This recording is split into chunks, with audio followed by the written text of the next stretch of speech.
নমস্কার, কেমন আছেন সবাই? আশা করি আপনারা সকলেই খুব ভালো আছেন। আজ আমি সকালটা শুরু করলাম একদম রাস্তার মধ্যে দিয়ে। আজ আমরা দুজনে বেরিয়ে পড়েছি জিমের উদ্দেশ্যে। আমরা প্রতি মুহূর্তেই কখনো না কখনো কোনো না কোনো কাজে ব্যস্তই থাকি। তো চলুন আমরা দুজনে আজকে কিভাবে কি সারাটা দিন কাটাই। আর দেখুন মণিপুরের সকালটা কত সুন্দর লাগছে। ধান গাছে ওখানে মাঠ জমিতে ধান লাগিয়েছে আর পাহাড়ের গায়ে জমিতে ধান গাছ। এত সুন্দর একটা অপূর্ব দৃশ্য লাগছে যে কি বলবো। জিম সেরে বাড়িতে ফিরে এসে রোজকার মতন আমি রাত্রে ভিজিয়ে রাখা জোয়ানের জলটাকে একটু গরম করে নিচ্ছি মাইক্রোওভেনে একটু উষ্ণ উষ্ণ গরম করে নিয়ে এই জলটাকে আমি আপাতত সকালবেলার মর্নিংয়ে জল খাচ্ছি। আজ প্রথম আমরা জিমে গেছিলাম, তো সকালবেলায় সেই জন্য জলটা খেয়ে যায়নি, তো জিম থেকে ফিরে এসেই খাচ্ছি। সঙ্গে ছিল দুটো খেজুর। তো চলুন জলটা খেয়ে নিই। আর তারপর আজকে আমার ব্রেকফাস্ট বানানোর জন্য আগে থাকতে তৈরি হয়ে নিচ্ছি। ব্রেকফাস্টে ছিল আমার 1 কাপ দই আর দুটো ওটস। এটাকেও আমি আধ ঘন্টার মতন একটু ভিজিয়ে রাখছি ব্রেকফাস্ট তৈরি করার জন্য একটু। তারপরে স্মুদি বানিয়ে নেব দই আর ওটসের। তো চলুন ব্রেকফাস্টটাকেও আমি বানিয়ে নিই। আজকে আমার একটু লাঞ্চে অন্য কিছু করার ইচ্ছে আছে, তো দেখা যাক কি করা যায়।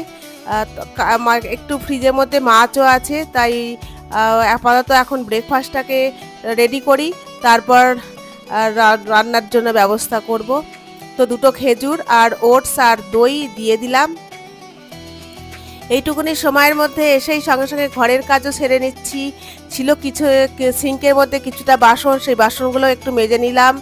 তারপর বাকি কাজ সেরে নিয়ে সারার আগেই চলে গেলাম ঠাকুর ঘরে। সেখানে আমার কৃষ্ণকে শয়ন থেকে তুলে দিয়েছি, আর রোজকার মতন ওনাকে তুলে দিয়ে শয়ন থেকে ওনাকে সিংহাসনে বসিয়ে দিয়ে একটা ধূপ জ্বেলে দিলাম। একটুখানি জব করে আবার চলে আসলাম কিচেনের মধ্যে।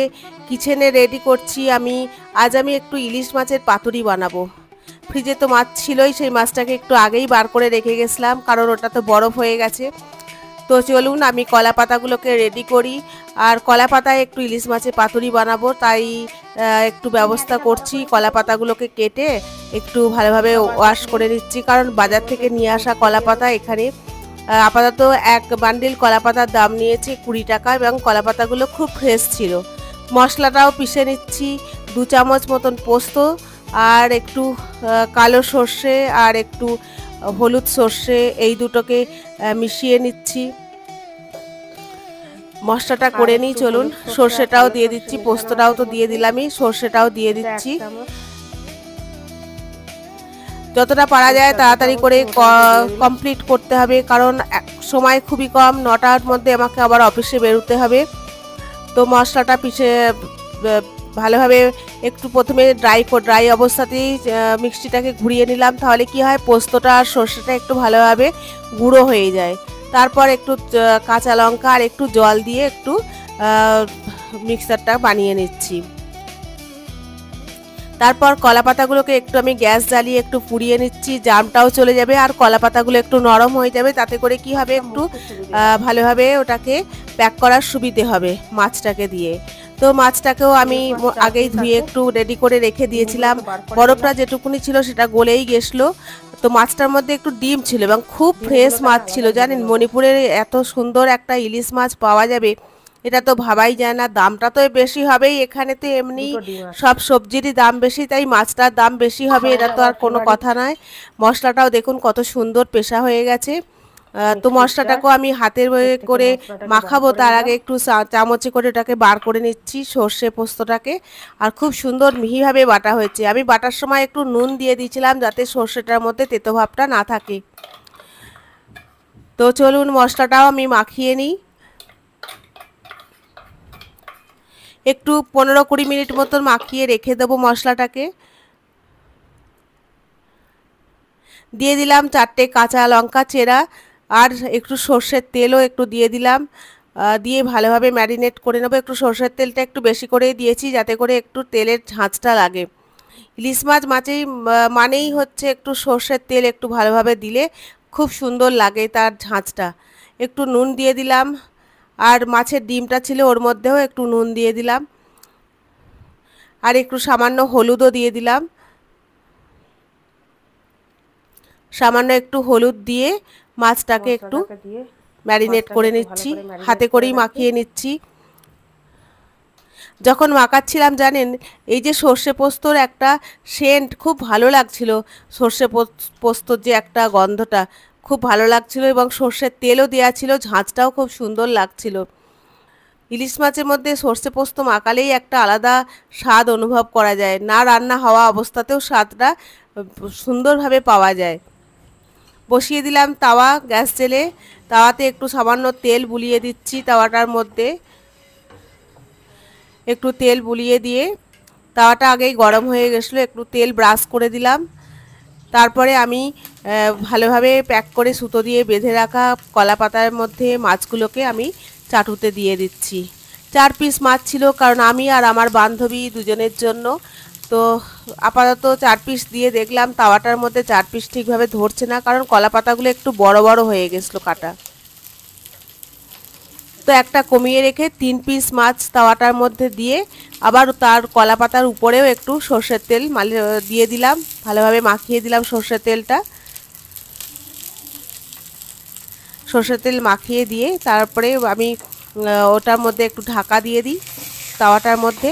এবার আস্তে আস্তে গ্যাসটাকে লো টু মিডিয়াম করে দিয়েছি, আস্তে আস্তে আমার এটা হতে থাকুক, মাছটা আরামসে হতে থাকুক। ততক্ষণে আমি অন্য কাজগুলো একটু করে নিই। 5-10 মিনিট পরে এসে আমি আবার দেখবো আমার কতটা মাছটা হলো কলা পাতার মধ্যে। যেদিন আমি এই ব্লগটা বানিয়েছিলাম সেদিন ছিল বৃহস্পতিবার। তো স্নান সেরে রান্নাঘরের সমস্ত কাজ কমপ্লিট করে তারপরে আমি আমার ঠাকুরের সিংহাসনের সামনে চলে আসলাম আমার লক্ষ্মী পুজো করার জন্য। সব কিছু 1 ঘন্টার মধ্যে সমস্ত কাজ কমপ্লিট করতে হবে, 1 থেকে 1.5 ঘন্টার মধ্যে। তাই আমি খুব দ্রুতভাবে লক্ষ্মী পুজো করার জন্য বসে পড়লাম ঠাকুরের ফটোর সামনে। ঠাকুরকে স্নান করিয়ে, লক্ষ্মী ঠাকুরকে, আমার যেটা পিতলের মূর্তি ওনাকে স্নান করিয়ে দিলাম, আর বাকি যেটা ফটোয় আছে ওটাকে আমি গামছায় করে মুছিয়ে দিলাম। সঙ্গে একটু সিঁদুর পরিয়ে দিলাম মাকে, মা লক্ষ্মীকে। ঠাকুর হয়তো জানেন যে এই ব্যস্ততার মধ্যে যেটুকুনি আমি সময় পাই সেটুকুনি যেভাবে পুজো করি হয়তো আমার এই পুজোটাই সার্থক হয়ে থাকবে। আজকে লক্ষ্মী পুজো, তাই একটু ঘটেও সিঁদুর পরিয়ে ঘটে একটু গঙ্গা জল দিয়ে দেব। তো চলুন আমি পুজোটা করে নিই, আপনারাও আমার সঙ্গে থাকুন, আমি যেভাবে পুজো করছি আপনারাও দেখুন।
ব্যাস, ঠাকুরের সিংহাসনটাকে আমি ফুল দিয়ে সাজিয়ে দিলাম।